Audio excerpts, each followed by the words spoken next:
পাঁপড় পাঁপড় দাদা পাঁপড় পাঁপড়, আমার কাছে আছে দিদি প্রনের পাঁপড়। নমস্কার। প্রন পাঁপড় বানাতে গেলে সবার আগে গোল গোল করে কলা পাতাটা কেটে নিতে হবে। এবার একটি মিক্সির বোলে আগে থেকে ভিজিয়ে রাখা আতপ চালটি দিয়ে দিলাম, সাথে দেবো খোসা ছাড়ানো চিংড়ি মাছের মাথা। এবার মিক্সিটা ভঁ ভঁ করে ঘুরিয়ে নেব। বুঝতেই পাচ্ছেন, বলার কিছু নেই, আতপ চালার চিংড়ি মাছের মাথার একটা ভঁ ভঁ পেস্ট হয়ে গেছে। গ্যাসের পেশেন্টদের কথা মাথায় রেখে 1 চামচ জোয়ান দিয়ে দেবো, সাথে দেবো চিলি ফ্লেক্স। তারপর দেরি না করে চুকুম চাকাম করে ভালো করে মেখে নেবো।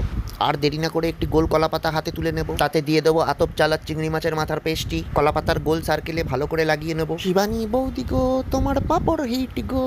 দর্শকরা লাইক কমেন্ট সাবস্ক্রাইব করে নেবেন। একটি পাত্রে যখন জলটি ফুটে আসবে ঠিক তখনই মোমো প্যানটা বসিয়ে দিয়ে ঢাকা দিয়ে দেবো। ঘড়ি দেখে 3 মিনিট পর ঢাকাটি খুলে এক এক করে ছুরির সাহায্যে তুলে নেব। রোদ ছাদে পড়ুক কিংবা জানলায় একটি থালার মধ্যে ভালো করে সাজিয়ে কাক কিংবা পাখির ভয়ে একটি সাদা কাপড়ে ঢেকে 3 ঘন্টার জন্য একা ছেড়ে দেবো। কলা পাতাটি খুলে ছুঁড়ে ফেলে দেবো। গরম কড়ায় পরিমাণ মতো তেল গরম করে আফ্রিকান স্টাইল প্রন পাপড় ভেজে দেখুন না কেমন লাগে।